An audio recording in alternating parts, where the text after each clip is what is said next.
This episode is brought to you by Anivia Pickleball, your premier destination for high-quality pickleball paddles designed to elevate your game. At Anivia, they are committed to providing players across Canada with innovative, performance-driven pickleball paddles crafted for durability, precision, and ease of play. Irene and myself are currently using their Gen 3 Pro paddle, and if you head over to Anivia.com and enter the code AGorman15, you get 15% off your order. That's AGorman15 at Anivia.com. All right, on with the show.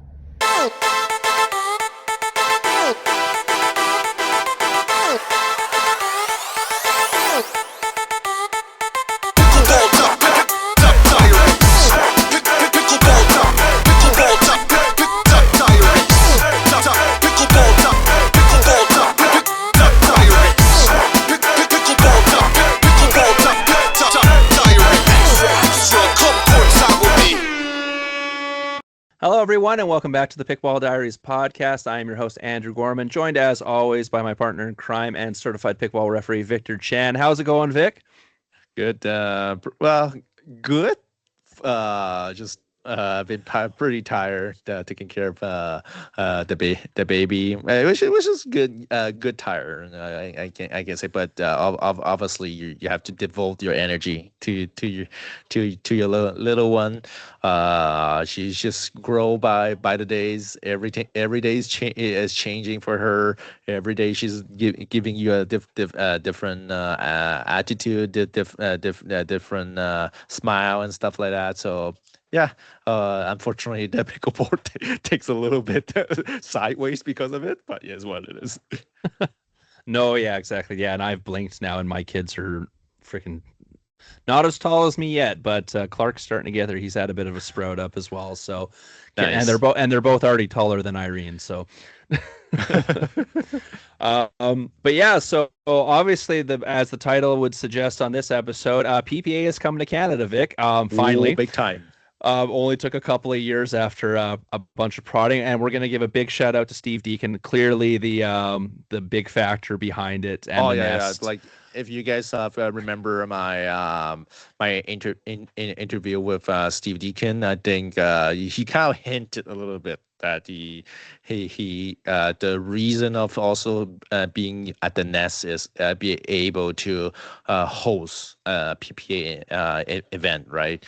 You definitely need that much amount of court, and especially there they will be able to use Pickleball to expand on the volleyball side to get like almost 30 plus court over there, right? So which is amazing. Obviously, okay. People think about, oh yeah, it's gonna be PPA, okay, but what PPA? It's gonna be only PPA 250 and PPA 100, and then you might wonder, like, okay, what is that? What does it matter? Okay, that's very important because PPA 250 and 100 means they're not having that much point. Only 100 point and 250 point. For example, like the current PPA that's running in California is a PPA Open. Open is around into the 500 to 750 points. So you can see that's a big difference. PPA Cup had around 1,000 point, and usually on the major that we call the slams, they have 1,500 points. So obviously, and Challenger series, if I'm not mistaken, some of them is into the 75 points and something like that, to 100 points. So where it's not going to be as big as like the regular PPA event that you're seeing on the Pickleball TV, or you have been regularly seeing like the big players has been playing, unfortunately. But it is, I will say, a good step, is a step into to the right direction to have the PPA coming over to Canada to get that exposure. So like hopefully if they have a great turnout this year, maybe they will consider to have a open right in Canada. Yeah, exactly. It's basically like a good litmus test for them to see what the turnout's going to be like, the level of play, obviously, because obviously you're going to have a bunch of Canadian amateurs come in play, not necessarily in the main draw, but if they get a good turnout on the amateur side as well, that also helps fund the event for then the pros to be able to come as well, right? So, but hopefully we get a few decent pros out of it, because obviously it's the first time coming to Canada, so you kind of want to prop it up. So even if we don't necessarily get, say, Ben Johns or Annalie Waters, if we do get them, that's amazing. But even if, like, I think for sure at bare minimum, Catherine Parento, I know she's like top 4 and stuff like that, but she is Canadian, so having her there would be a big selling point. Oh yeah, maybe having the Walker sisters there, who are both in the top 30 as well, coming and playing, that would also be beneficial. Jeannie Bouchard, yeah. Like if you can get majority of the Canadian ranked athletes there, that's a big selling point, because not only then are you getting PPA there, but then also you're showing players who are amateur players who are coming to play. You're showing, hey, this is our Canadian talents that we have right now that are competing at high levels in the PPA, right? So exactly, that's the big selling point. And like the Nest is the ideal spot, like you were saying.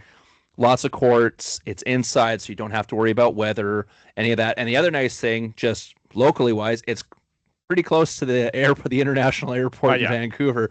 So travel wise, for a lot of these pro players who will be coming from the States and stuff, it's pretty good. And the nice thing is, like you said, it's higher than Challenger. Obviously, it's not open level, but it's still at a high enough level that it's a good litmus test, that it's like, okay, if this goes really well, we can maybe do an open next year type of deal, right? So it's really good. And so sometimes those 250 to 100 can attract other, like not like the top 10 PPA pros, but some lower top 20, right? Pros coming over, because sometimes they just want to be able to get more reps. They want to get more tournament ready. Like you look at PPA Asia, there is some of those pro that have been playing from the US, go all the way to play at the PPA Asia, even though they don't offer that much points, right? Obviously, this year is a different story. The Hong Kong Open, they're gonna offer 1,000 points. Actually no, sorry, it's a slam, so it's gonna be probably 1,500 points at PPA Hong Kong. So that one, that's a big one. But that one makes sense though, because of the insane population and popularity that pickleball has blown up with there. That one makes so much more. That one makes so much sense. Did they the experiment last year before they did that too? Like that last year at, I think, the Vietnam Open, they broke like the world record on attendance, something like that, 5,000 something or so, like in the stadium. So they saw the potential. That's why they did the PPA Slam in Hong Kong, which make totally sense. So in Canada, if we're getting a huge attendance and stuff like that, probably PPA will be considering coming over, right?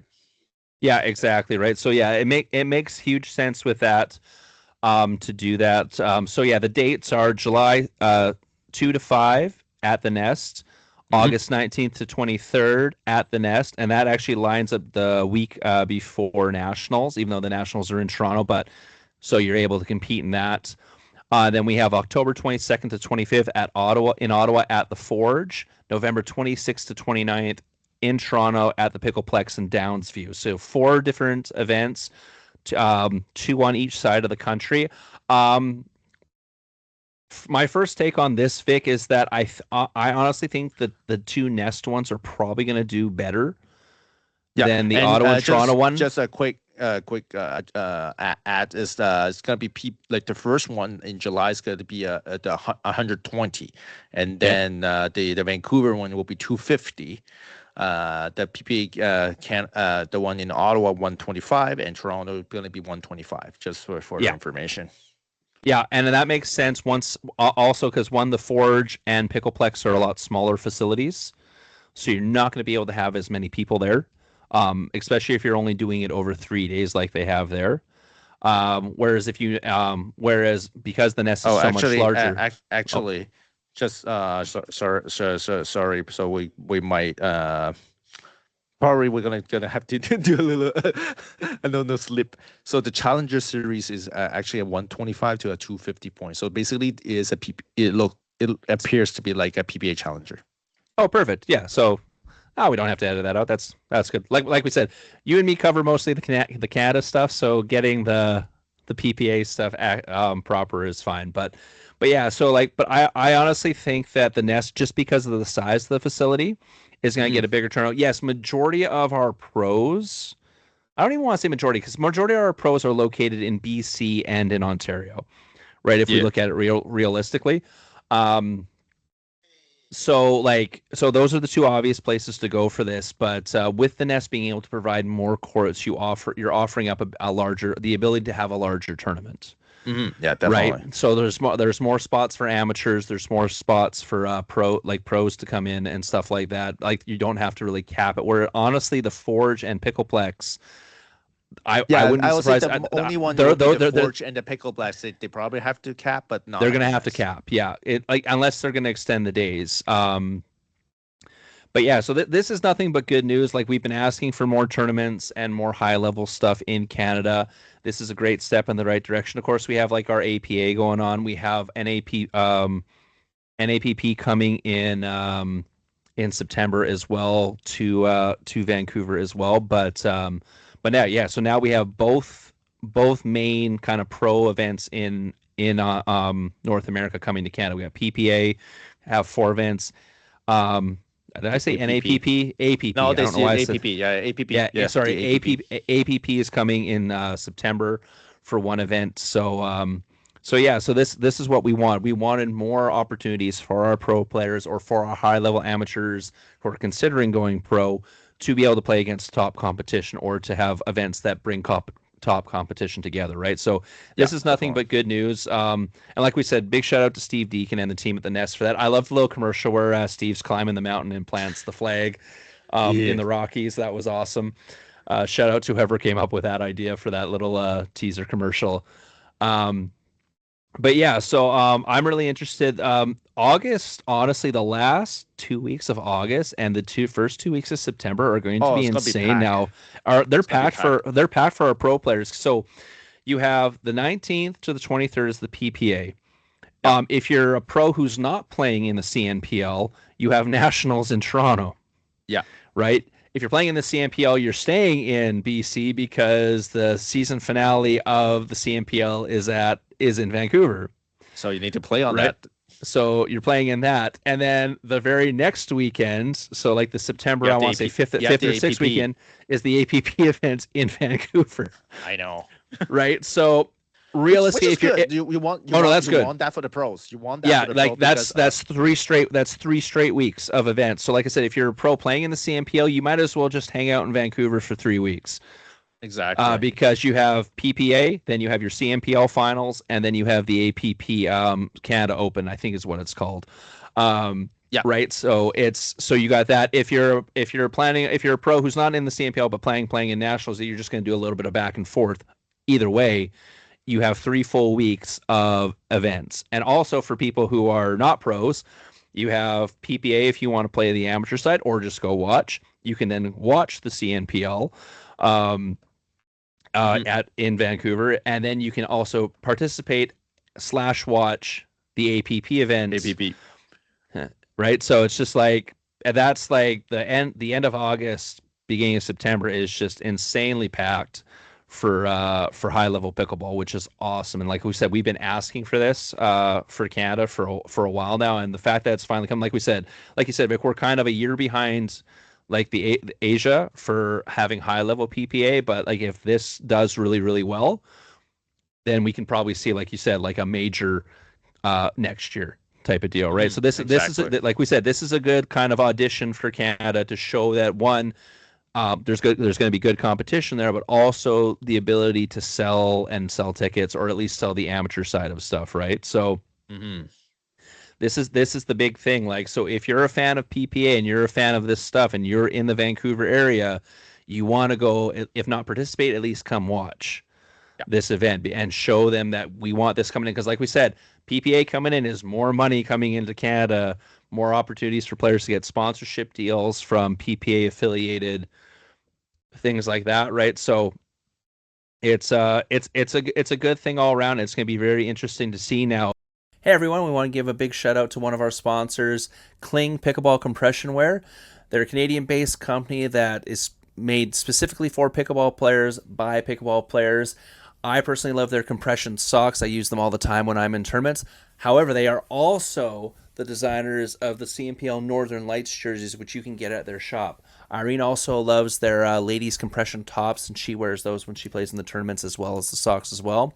So head on over to clingpickleball.com and check out what they got in stock for you. Back to the episode.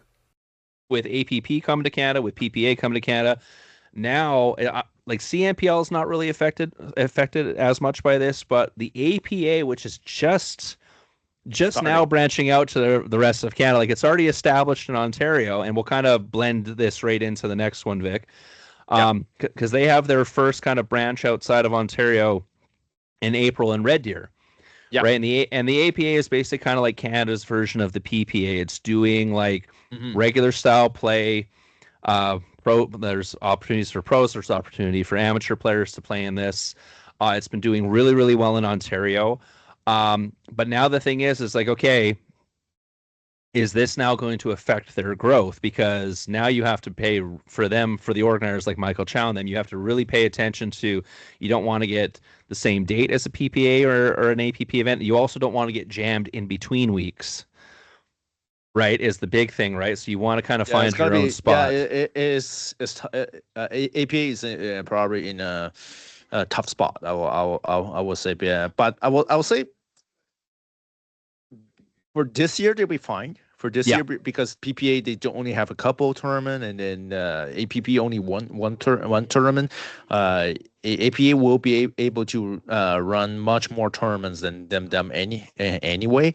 But it's the more the subsequent years. How much PPA will be coming in, how much APP will be coming in, then will have an effect on the APA, and unless well, the good thing is still, like I would say, APA has a pretty decent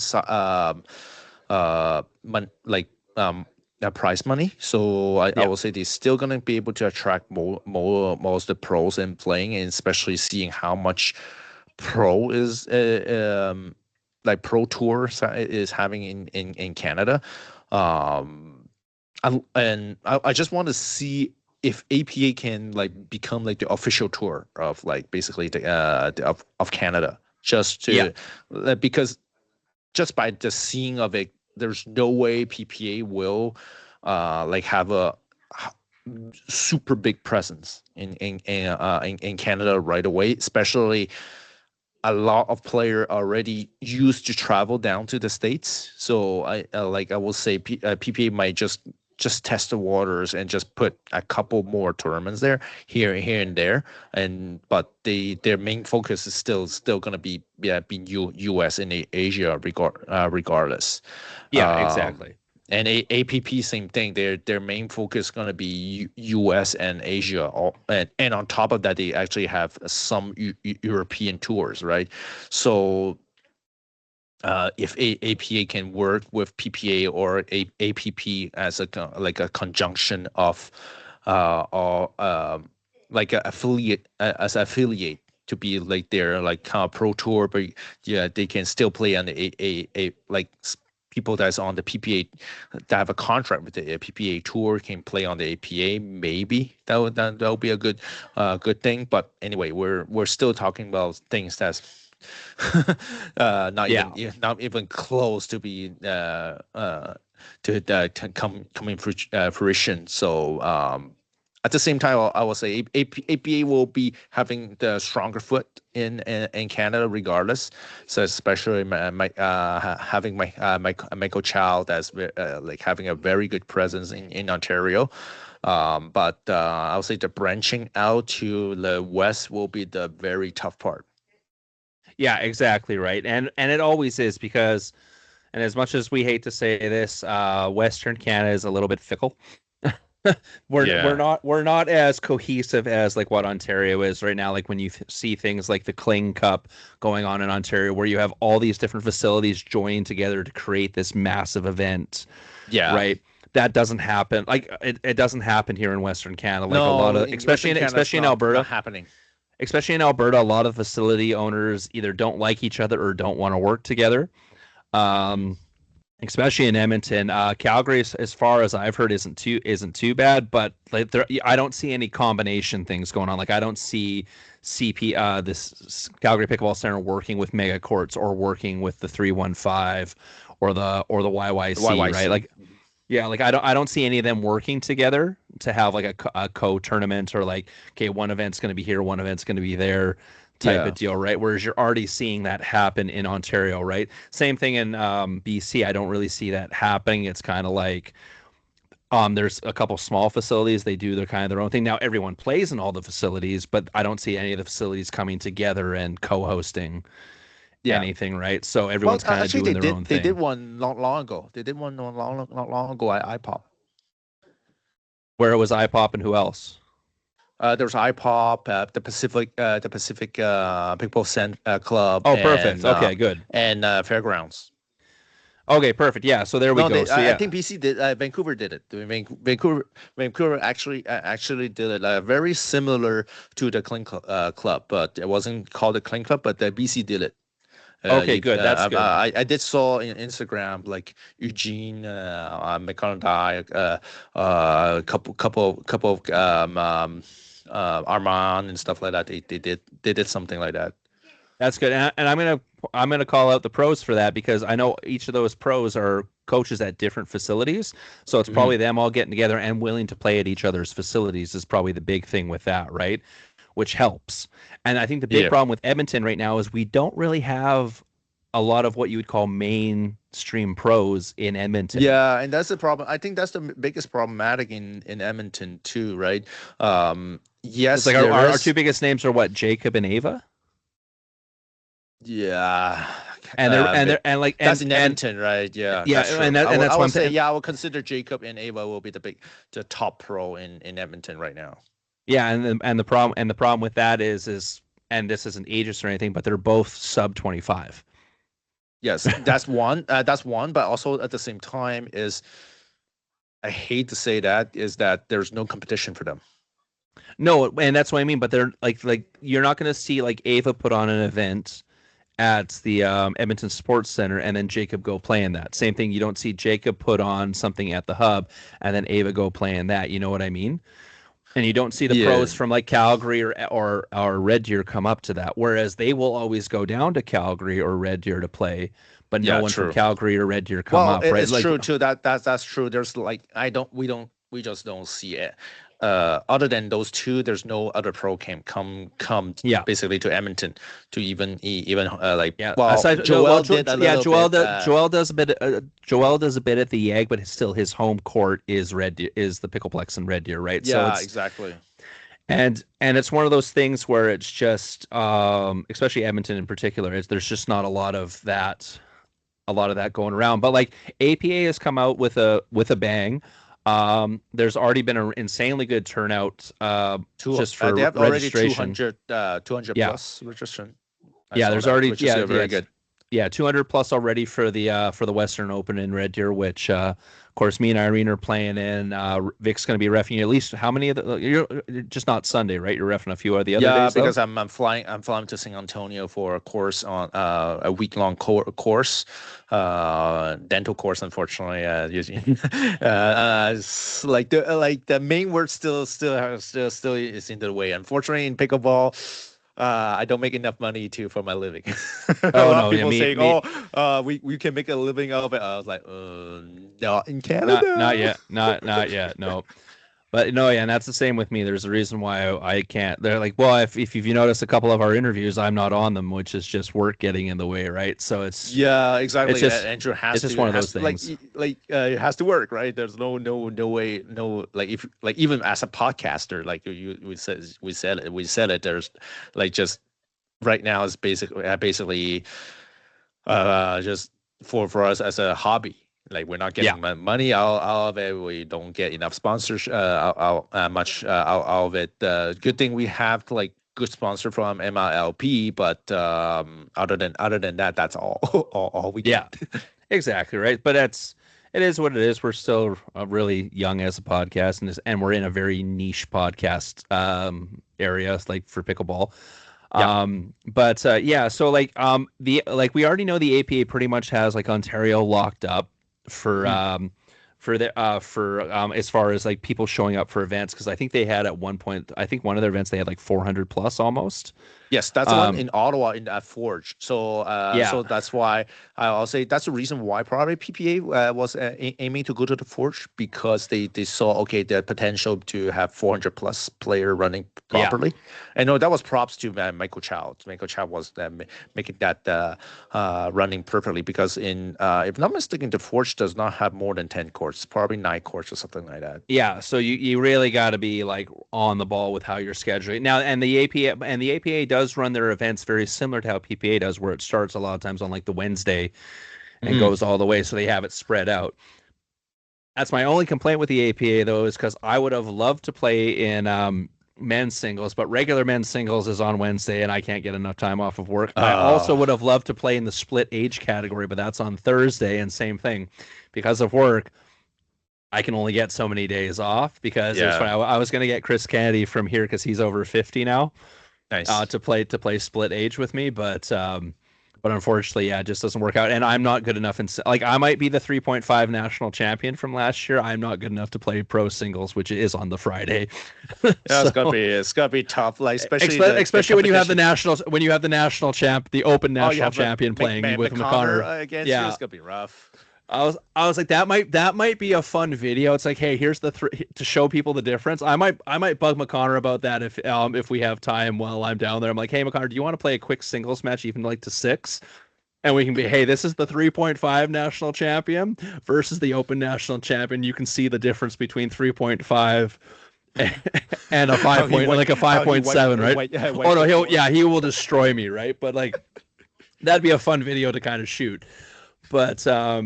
But no, yeah. So like, unfortunately, I won't be playing singles. So I'm playing men's 4.99 and under. So basically 4.5 plus and above with Cam. I'm playing with Irene, obviously, in the same thing. Irene and Anya are going to be playing women's pro doubles, and then Irene's also going to play women's singles pro, nice. which is awesome. So she's got some tough competition in that, because we do have some very good pro players playing in this one. Like, if you want to come to Red Deer, even if you don't want to play, but you want to see some good Canadian pros, like some big pros are there. So yeah, like so we got want to come and watch. Exactly, like Jacob's there, McConnor Dye is there, Brad Chapman, Evan Holinsky, Chris Lane, Corey Osborne, Michael Chow, Joel Pelche, Lucas Wong, Michael McCaffrey.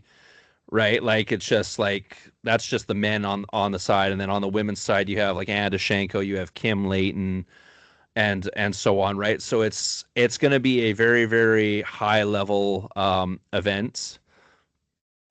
I almost want to tease John Heinen, because John Heinen is playing single.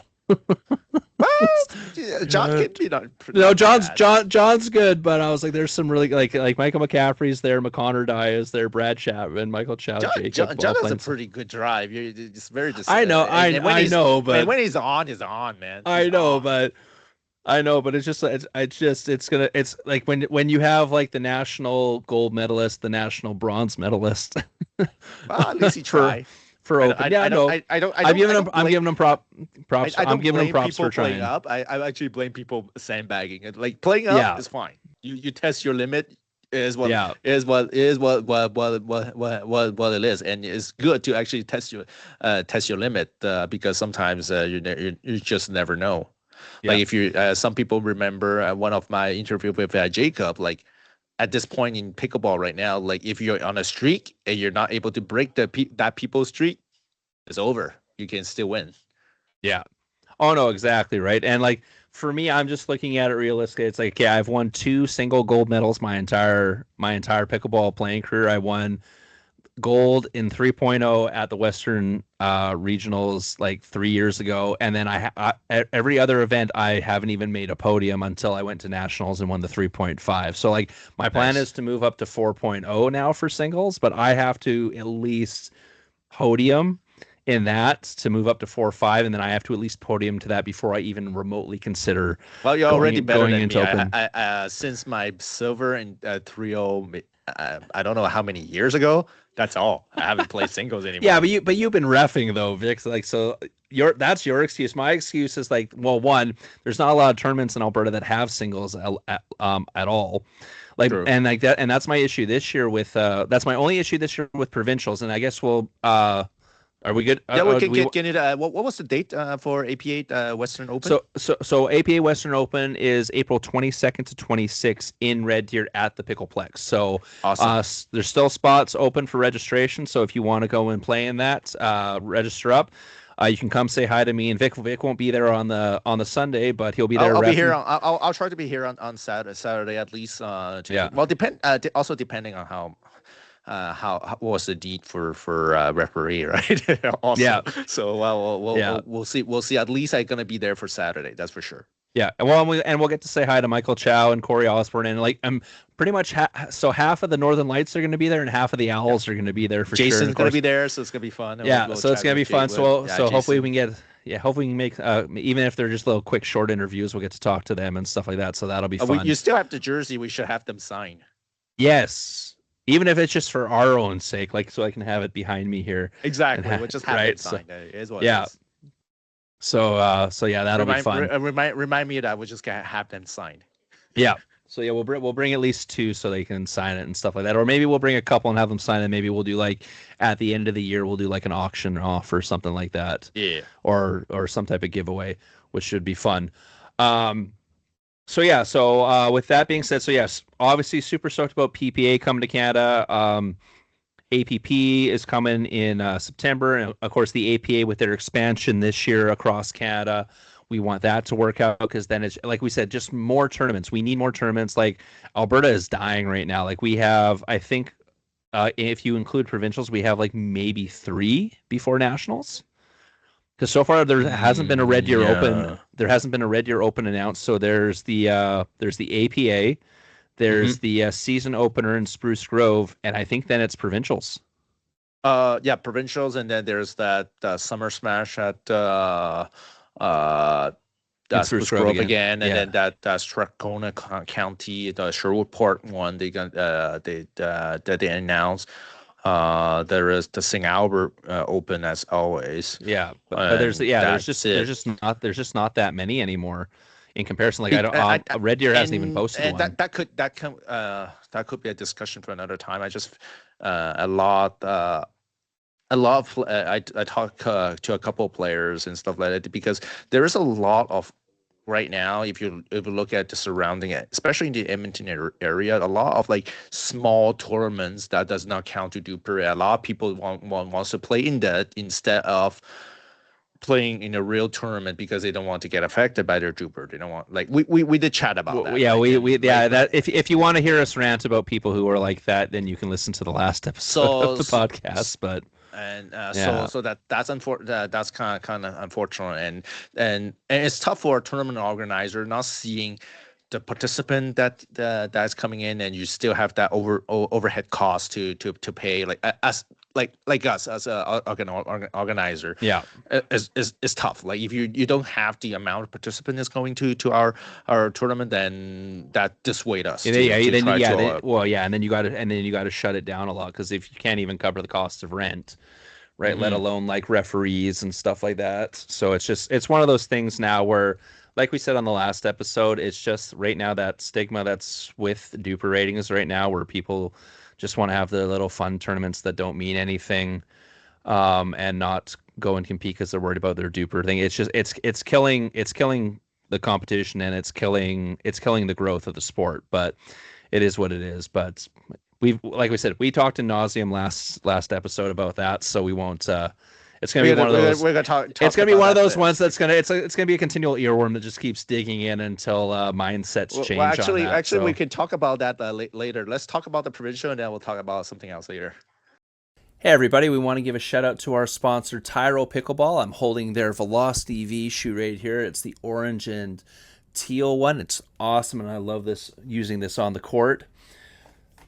So for a pickleball shoe that delivers stability, breathability, comfort, and durability, head over to TyrolPickleball.com and enter AGorman20 at checkout to get 20% off your order. We want to give Tyrol a big shout out. Thank you so much for supporting us. Better grip, better balance, better game, designed for the way pickleball is actually played. Back to the episode. Yeah, exactly. Yeah. So another announcement that came out, the Alberta Provincials officially announced that they're going to be at Club 315.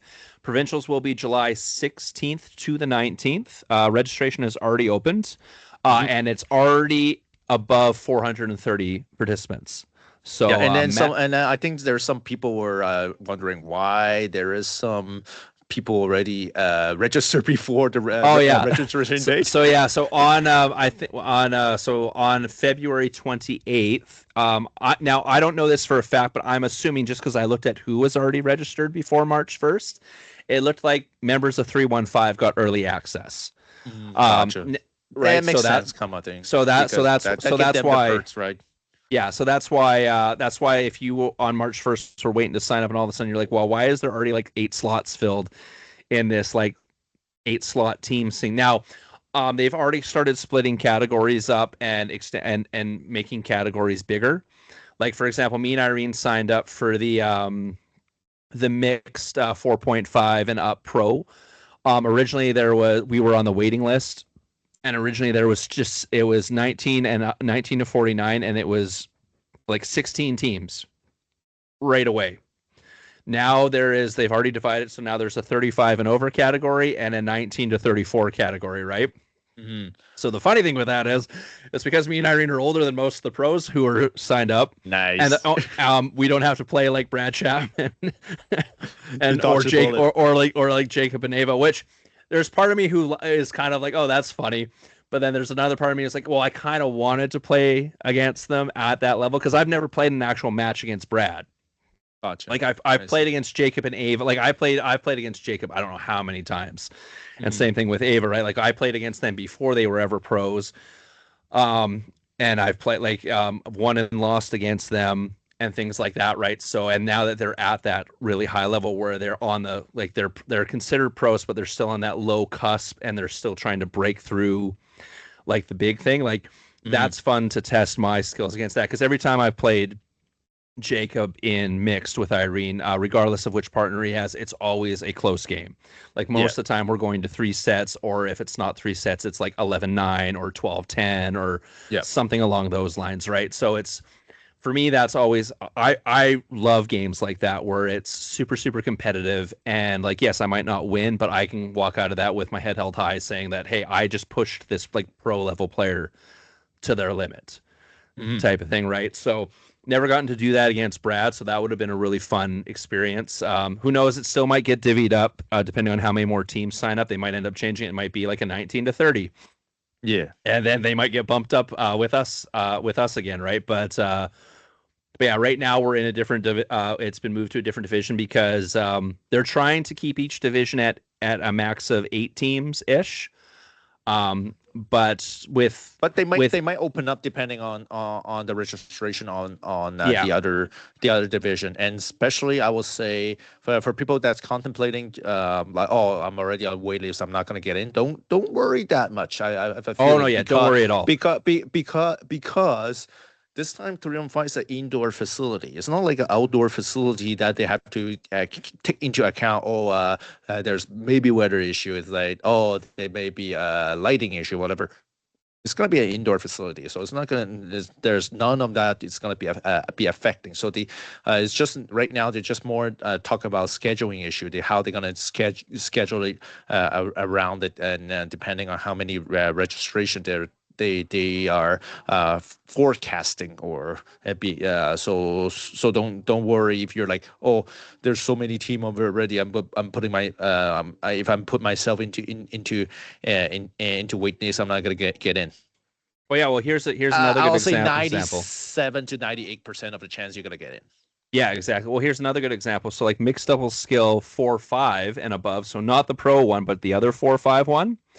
That was originally 12 to 49. They've already divided that up into 2 categories as well. There's a 12 to 37, and then there's a 38 to 49. Both of those already have the 12 to 37 has 12 teams already in it, and the 38 to 49 has 14 teams already in it. Yeah. So yeah, no, right? don't worry about that. So 14 teams, and there's 2 on the waiting list, right? So I got a feeling they'll keep. Like they're going to want as many players as possible. This is supposed to be the prime event in Alberta, right? So, and we've been to provincials where there was 530 plus. Yeah. Right. So, like they're not even at. There's only 400. You have technically you have 25 courts, right? So you have more exactly.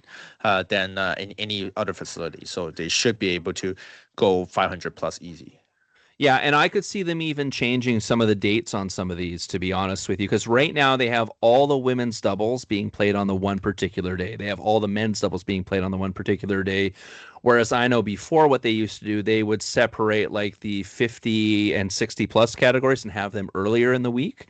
Because, of course, a lot of those people are retired, or it's easier for them to get the time off. So then they would play then. So then you would lower the ability. Because right now they're doing all singles are on Sunday. Right. Women's, I think it's women's doubles are on the Thursday, men's are on the Friday, and then mixes on the Saturday is how they're doing it right now. And then singles are on the Sunday. And unfortunately for me, I don't have that many days off, so I'm probably going to skip singles. Gotcha. And because before when men's and singles were the same day as women's doubles, it's turned it into only a 3-day event for me, right? So we're now getting 4 days is a little bit harder. So right now I'm just signed up for men's doubles and mixed with Irene, and same thing. Irene's just signed up for women's doubles and mixed as well. But yeah, we're already starting to see them split it up so that there's more divisions and stuff like that to make room for everyone who's registered, right? So. Yeah. And then same thing, as certain divisions don't fill up, that frees up time and you can open up more slots. Like, for example, if I'm just looking right now at the women's singles 3.5 and under for 50 to 59, there's nobody signed up for that. Yeah. Right. That could open up some spots. Right. So like if no one signs up for that, that completely negates that event. So then you can move everything down. It frees up time, which allows you to free up more spots. So instead of only having max 8, you can up it to 12. Or if you, instead of having 12, you can up it to 16 and stuff like that, right? Because so 442 people are already signed up. Registration doesn't even close until like July. Yeah. So plenty of time. So lots of time. I can foresee us getting over the 500 mark for sure. With this, this is like a full sanction thing where every match is reffed, which is always nice. Like we said, it's going to be indoors at the 315 facility, which is perfect. So you don't have to worry about weather. You don't have to worry about sun getting in your eyes. As the ref, it helps us too. I rather stand indoors than stand outdoors, to be honest. Exactly, right. And from all accounts, from what I've seen from photos, because I haven't gotten to go see the 315 facility yet, the spacing is really, really good there. Is from what I've heard from people. So it should be good spacing on the courts and all that good stuff. Tracy Bant's the head coach there, so it's done. And also, I'm pretty sure Gloria is going to be running the event. For those of you who don't know Gloria, we had her on talking about the good games. Yep. She was for the longest time the person who ran the Spruce Grove tournaments, which always ran very, very smoothly. Yep. So she's very, very good tournament organizer. So I'm not too worried about how the tournament itself is going to run as a whole. Yeah, so that's great. But yeah, so super excited about that. The other thing that they also have like you said, they also have a junior category, and I'm not mistaken. Also, they have a special Olympic category. Yeah, so they're bringing back the juniors, which they did have last year. The thing that they so obviously, and so the other thing with the juniors is if you haven't. I know they did this the last 2 years now. If you play in juniors, you do have to wear safety glasses. So hey everyone, A Gorman 10 to get 10% off for kitchen blockers. If you might as well get them now.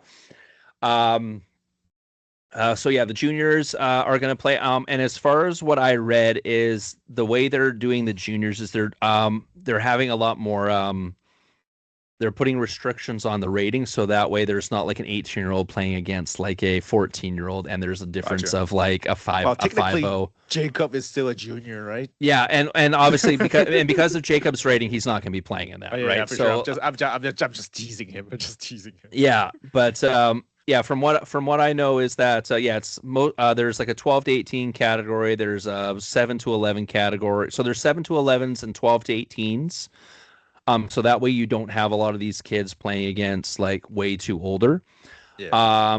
And then they have like, and so basically the way they've done the juniors is there is no, if I remember correctly, there is no 4-5 category. So the moment you're over 4-5, you're playing with the adults.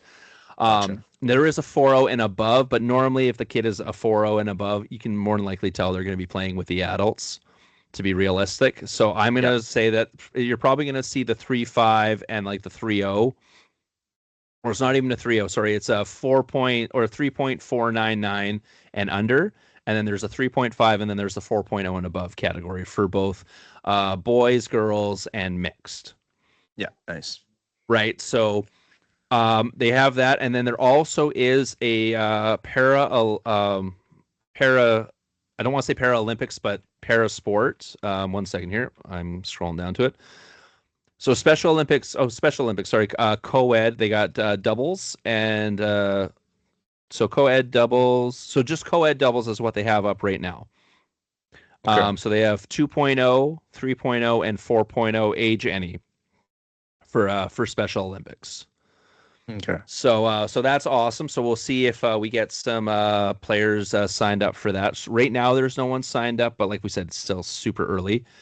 There is also a on the Friday. There is a like a meal and stuff like that. I didn't the tickets, if you go to registration, are $10 through registration or 15 at the door.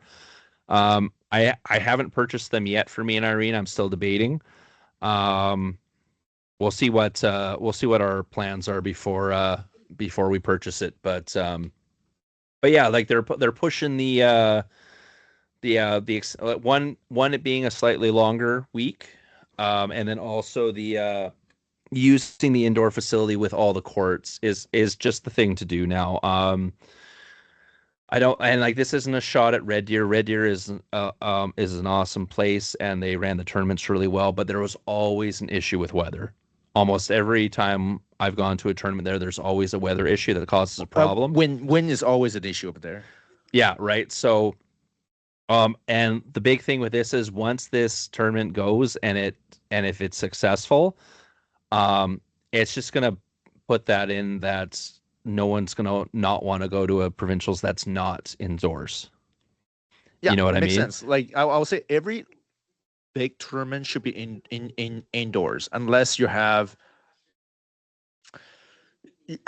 like 40 plus court in your facility. Like currently the one of the largest event in PPA, which is the Worlds in Dallas, the Brookhaven tennis center. They have like 40 plus courts. So they have some weather issue, but because they have 40 plus court, they can still to get it going. On top of that, they can put like 10 or 12 indoor courts if when there it is raining.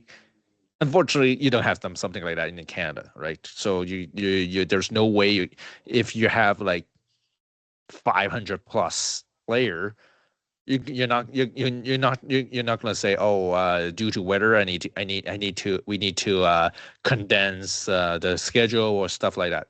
People will be pissed if you do that, right? Yeah, Which exactly. happened to you, I think, a couple years ago on provincial, right? Well, it wasn't even double it elimination wasn't even become weather. a single elimination. It was like, oh, come on. That wasn't even weather that caused that. That was them trying to cut time so everyone could go to the social. Yeah, true.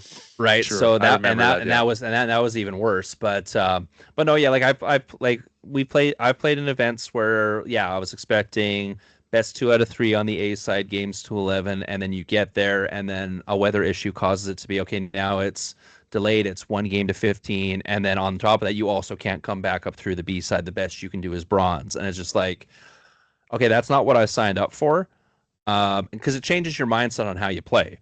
And also then once you've lost that first game, it's like for some people it's just like, well, now I can't even battle my way back. Yeah, exactly. And also the biggest complaint is that the person who does end up winning the bronze when you do that, they technically have the same record as the team that won silver. Yeah. And they're like, okay, well, that's BS. Just because they lost a different game than me, they get to go to the silver. right? the gold medal game. Yep. Right. So it's frustrating on that point. Like it's different if it's off the top. It's like, okay, this is a single elimination. You can't come back up, but we're having like a consolation bracket. It's different if you go into the tournament knowing that. Yeah, You know what I mean? But when you're going into the tournament expecting it to be double elimination, you can battle your way back, and to still win the gold medal. It's a completely different mindset, right? So having it indoors, at bare minimum, eliminates all of the weather issues. And like we said, because it's a facility and there's indoor and it's constant indoor lighting, you can go as late as you want. So say if there is an issue or if games stretch on for a really long time and you were planning on being done by 9, if you're done by 10:30, 11 o'clock, it has zero effect on like at least the court condition will be the same. The court conditions, will exactly. be the same. Everything's still going to be the same. Exactly, right? So that's the big thing with that one, right? So versus when you're outdoors, it can get cold or it can get windy, or the lighting can be not as optimal, subpar and stuff like that. Exactly, right? So this is awesome. So shout out to Club 315 for locking this down, and hopefully this is just the start of things. So like we know that Spruce Grove is building their facility. I know a lot of it's outdoor, but they're also going to have like, what is it?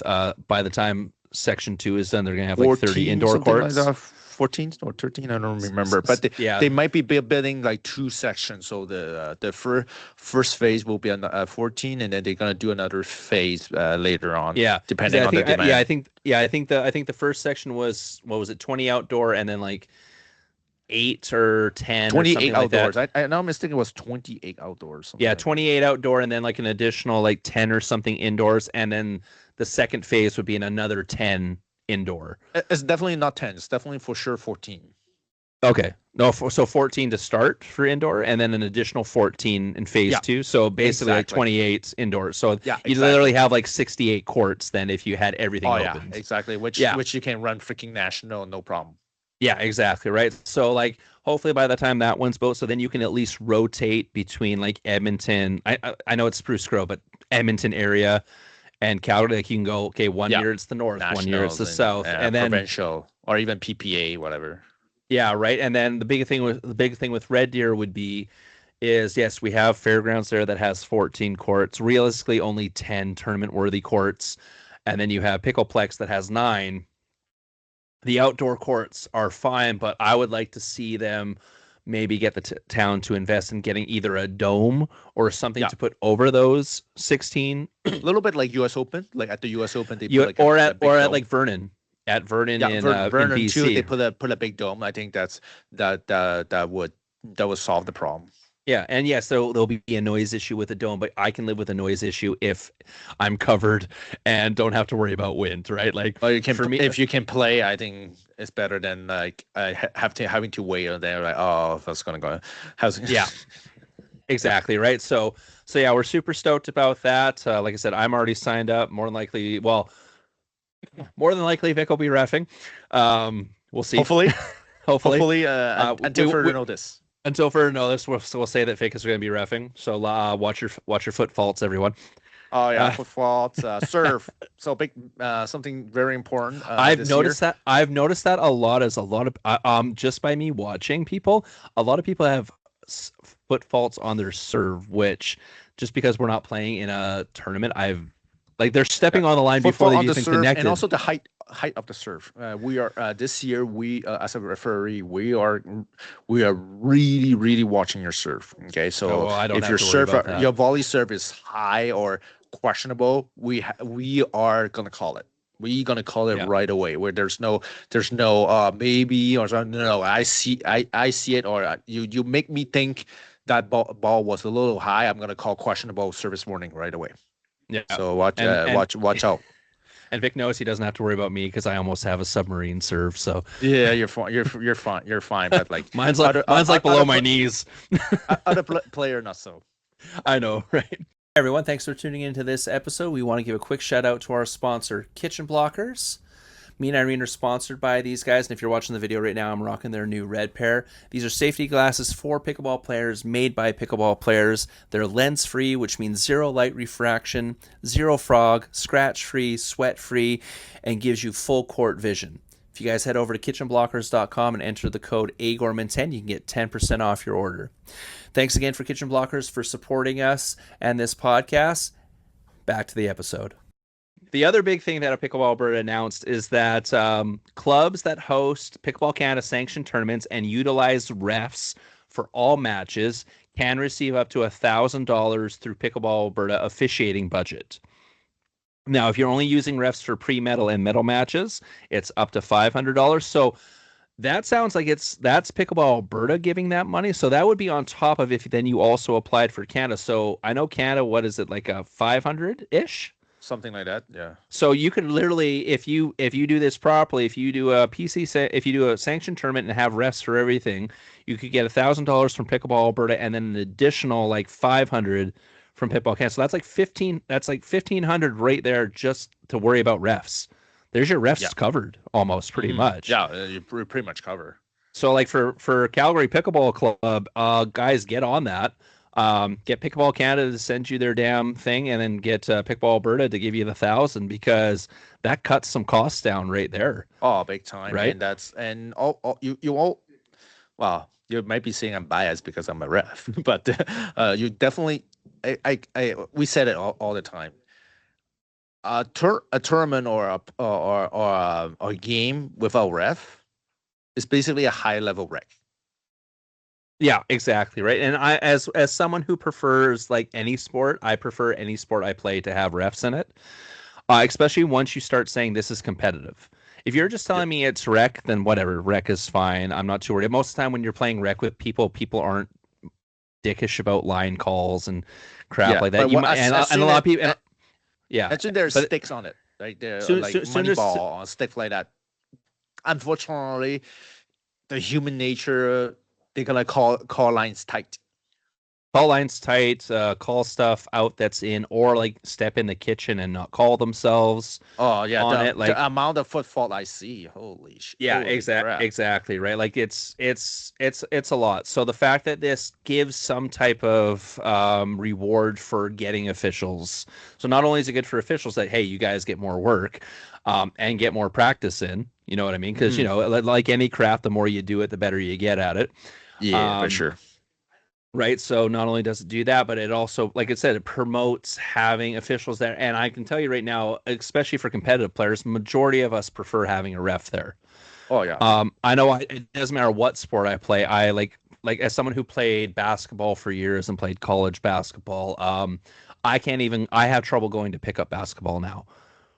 Because I can't stand guys like, double dribbling or, like stuff that would be an instant whistle or at least some type of a warning from a ref in a game, that just, it's pickup, so it just doesn't get called. Like it was funny, I went to pick up a couple of nights ago, and there was either a full court game going on or there was another hoop off to the side.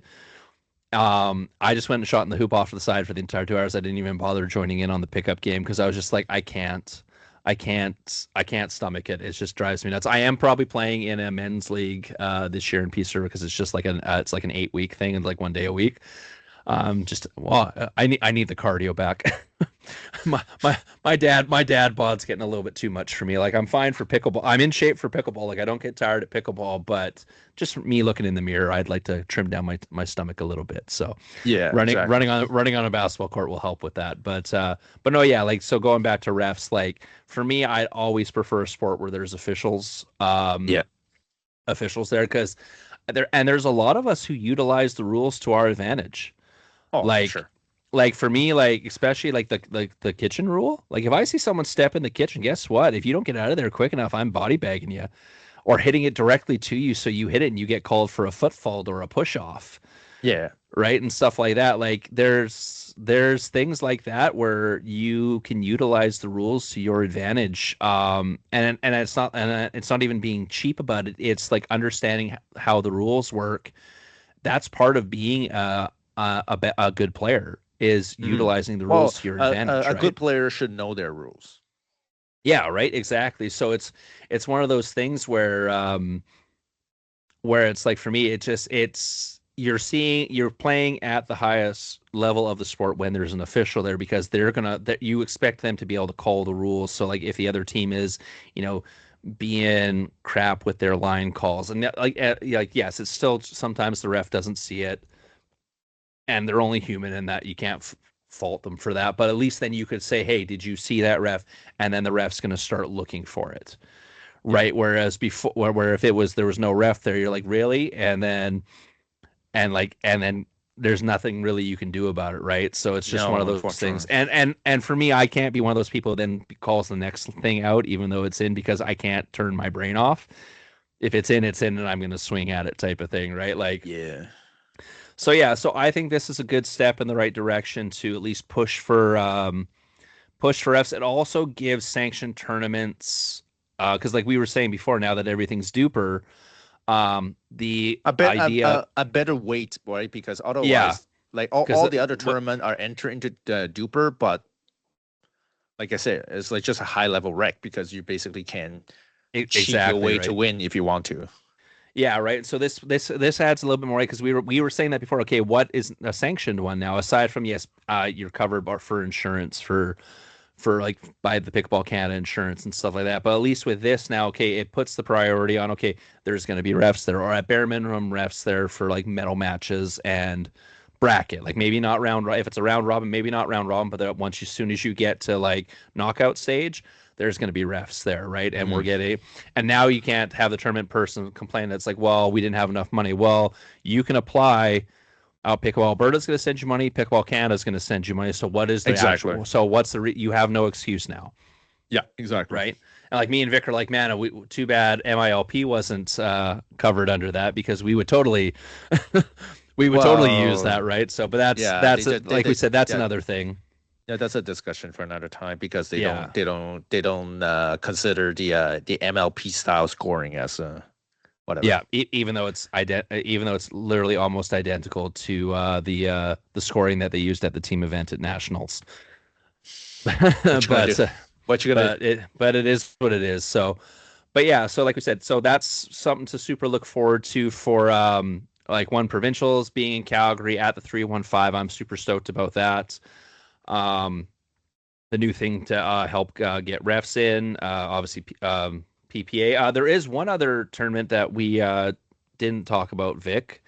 The World Tour Pickleball is also coming to Red Deer in May at Fairgrounds. I didn't even see this get announced anywhere. I just happened to click on the tournament website, website. Yeah, and you mentioned to me. I was like, oh, what the? Okay, and it's funny because and Vic even messaged one of the coaches at Fairgrounds, and he knew nothing about it, right? So it was just like.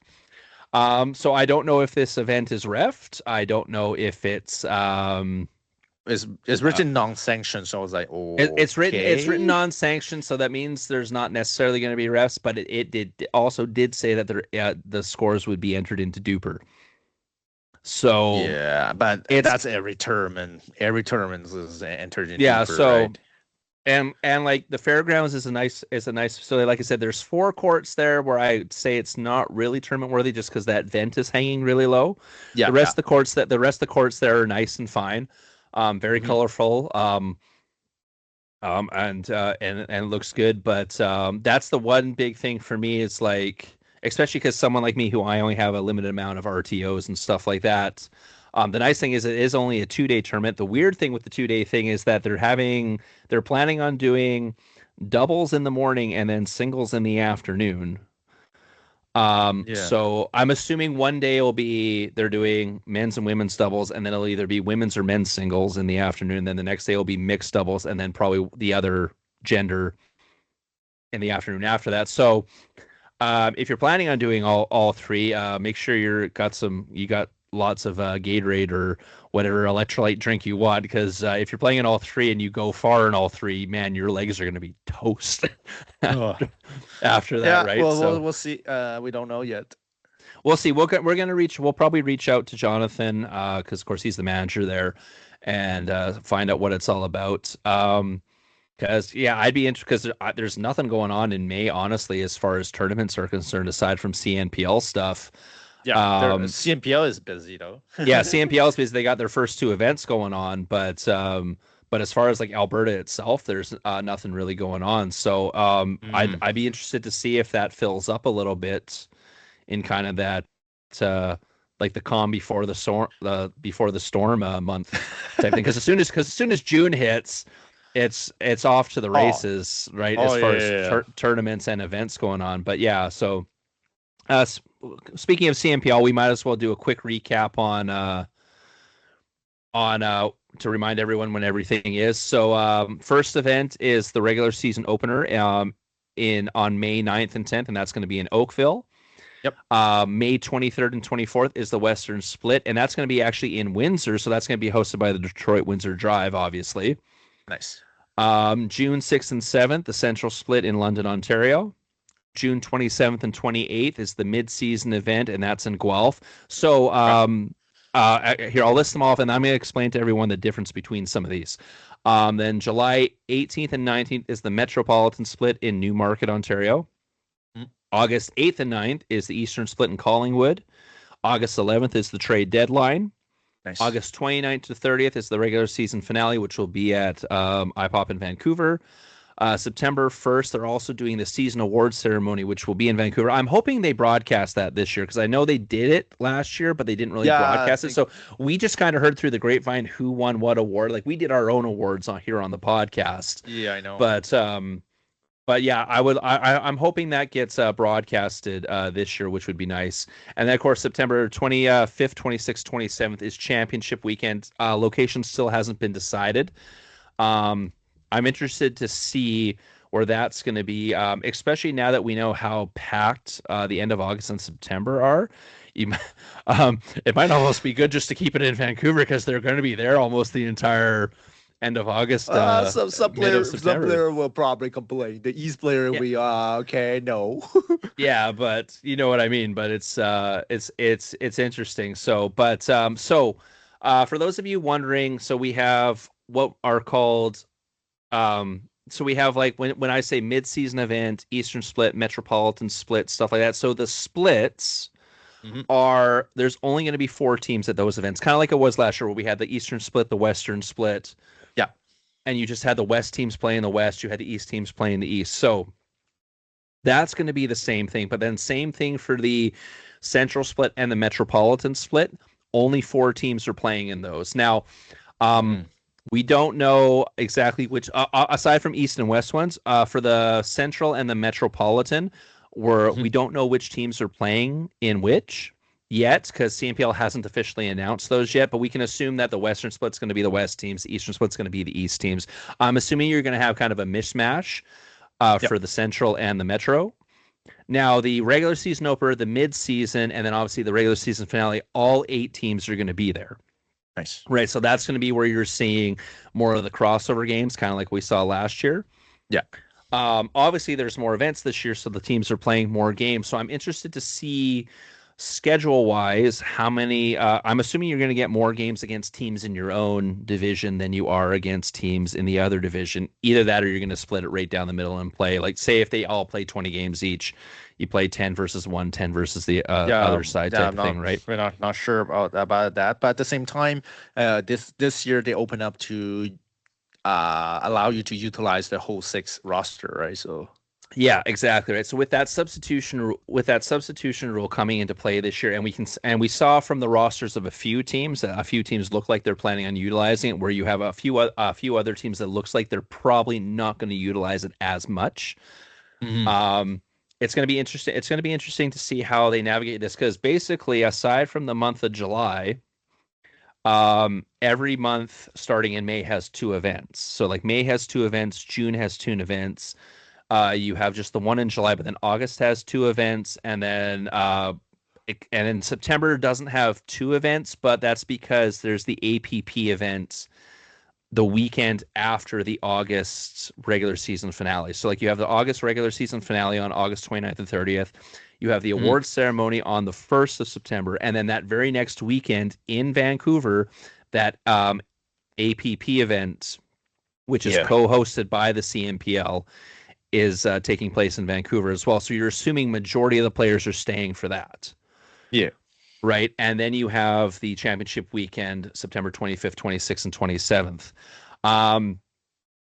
And from what I've heard from the grapevine right now, I think only the top 6 teams make the championships.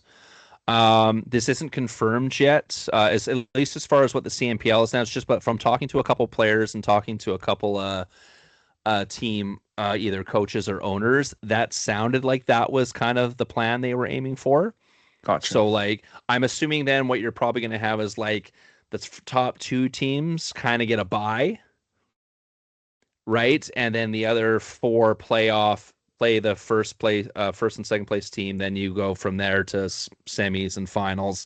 I don't know if they're going to do a double elimination deal, or if they're doing a series or whatever. Because if you're only bringing 6 teams over 3 days, I'm interested to see how you play that out. Yeah, don't know yet. We'll wait for further information, obviously. Yeah, but for the rumor mill is that only the top 6 teams make it. So that also puts more pressure now that if you're not playing well after say the month of May, those first 2 splits, are you going to see teams drop or try to make trades because remember there is still a huge pool of players that didn't get picked. Oh yeah, who are eligible to get picked up. So if you're not meshing right away, you might see some roster changes early. Oh yeah. Right? Because like now, especially like we said, if that only 6 teams make it is true, you don't want to be in that bottom 2. Right? You want to be able to make, because that means you're done by the end of August.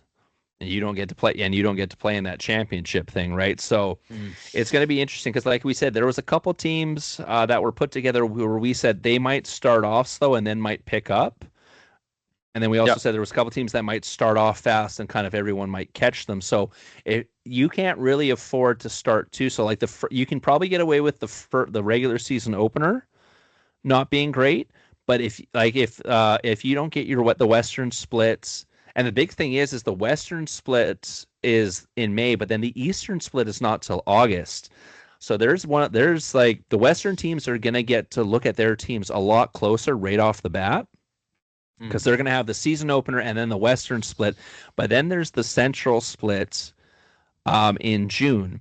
And we already know that the Central split is going to be a mismatch of teams. So there's going to be some Western teams playing in there, and then there's going to be some Eastern teams playing in there. So the Western teams actually have a bit of an advantage here as they get back-to-back events to really get a good look at their teams.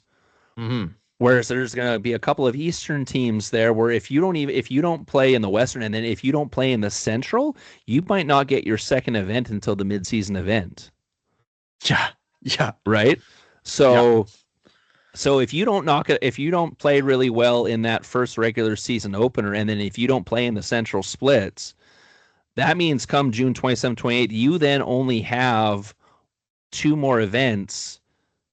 Or I would say even just have the Metro split to kind of figure your stuff out. Because if you're going to make a trade or a change up, you want to either do it before the Eastern split, because the trade deadline's the 11th. But I would say you want it before the finale. So if you're an Eastern, or like basically the Metro, you have to do it at the Metro. Almost. Yeah. Right. So you like if you don't think your team is getting out of that 7th and 8th spot by the Metro, you have to make the change then, because at least then you buy yourself the Eastern split and the regular season finale. Right. Yeah. So and the regular season finale, if a couple of teams are really close, you're going to see some heated games in that. So that it makes for very good television and really good games, if that, like we said, if that is the case. And like we said, this is all rumor mill right now, but I've heard it from like 3 or 4 different sources now. So I'm taking it as 80% true. Is kind of what I'm taking it as now. Like stuff can change, but like, to be honest, like I don't mind that idea. But like I said, because the finals are a 3-day event, I have a feeling that they're going to kind of do what they did in Edmonton, where the first 2 first place teams get a bye, and then the remaining teams kind of have like a mini like a mini playoff or something like that, right?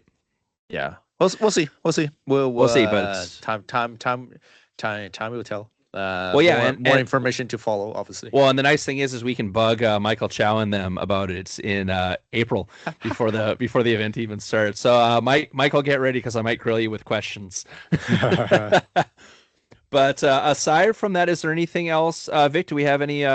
We have another Canadian spot. Oh, yeah, we have the draw for your Canadian Spotlight with Apollo coming up. Is that so? By the time this podcast comes out, it'll already happen. But super excited about that. Probably already happened. I will probably do it in tonight, sometime tonight. I will do that, and then actually next week we have another one. Another Canadian spotlight, and we do have another giveaway. So get ready. Oh, nice, perfect. And the next one will actually be on the Pickleball Diaries link, and not on the Paddles at the Hub. The next one with I can't say it right because it's French. Le Chiron or Le Cognition. Le Cognition. Thank you. There you go. Yeah. So with that one will be on the Pickleball Diaries link, not on the Paddles at the Hub. Obviously, we'll post the links once it comes up. But yeah, super excited about that. You got to talk with Justin on that one, and it was a really fun interview. So stay tuned for the giveaway for Apollo, and stay tuned for the next Canadian Spotlight. Just a hint for people that listening to this podcast. This time, you want to pay attention, not to I'll do the same. I'll do like a paddle review and talk about like the rules of the giveaway. But this time, you need to listen to my interview with Justin with Le Cognition, because the keywords is there, not on Instagram. Oh, there you go. Nice. I like that, making people forced to come watch our podcast. There Perfect. we go. Exactly. All right. So aside from that, we'll probably not until, because what are we at? Well, this is March. We're recording this on the 8th. So unless some other big news comes up, this might be our only one for March right now, and we'll probably do one either just before the APA, because that's early. And we'll see, and then we'll see what news comes out too, because there's some more events. We may do, well, depending. I don't know how Edmonton works, but anyway, a lot. Just talk quickly about it. The Duper reset. I don't know if you heard about that one. Oh, yes. Actually, because Caitlin actually is considering doing it. Caitlin from Whitecourt, because right now she's a 4.3. Realistically, she should be a 4.5 or higher. It's just she's been stuck going to events where she's playing lower level players. On another podcast about that. The Duper reset, I think, 17th of March or something like that. Yeah, I think it's the 17th of March. So I want to say May. May 8th or 9th or something like that. So it's basically it's like a month and a half ish. Exactly. In length. But yeah, we'll cover that on the next episode. For sure. A lot. I listen to a lot of podcasts. They have also other views on it. I have my views on it. I'll say the decision is split right now. There's a lot people that's on the pro cams, and yes, understand it, but so and there's actually somewhat more uproar on the cons at some on some points, because people are saying, well, if you're doing that, then your algorithm is actually wrong right away. Right? That's a discussion for another time, because that'll be a 3-hour podcast. Exactly right. So we'll definitely cover that on the next podcast. So stay tuned for that, where we talk about that. And yeah, I have some points on that too, because I'm not doing it, obviously, because I think I'm right where I should be. But yeah, it'll be fun to chat about that one. If I do it, I'm gonna use my Diadem Vice paddle right there. Just to my goal. My goal will be just body bagging you like from the back of the court. I don't care. Well, it's but I'm pretty sure, isn't it like it can't be manually entered in? It has to be either through a tournament or a club. No, I don't think so. I don't know. We'll double check. We'll check on it. And we'll have all of our... need to it just need maybe a club or some but you just need to know the guy from the club or stuff like that to enter, and what it is. But yeah, we'll read up and get all the facts straight, and then we'll talk about it on the next episode. So actually that episode might come out a little bit quicker then, because like you said, Vic, that we can probably take up a whole hour just talking about that and the pros and cons with it, right? So big time. big time. So stay tuned for everyone for that. Stay tuned for the giveaway for the Apollo paddle, and then for the next Canadian next Spotlight one with coming the up next week. People, the cognition. Absolutely. Perfect. All right. Thank you, everybody. Don't forget to hit like and subscribe. If you like the episode, share it to all your friends, and we will see you guys on the next one. Cheers. Thank you, everyone. See you next time.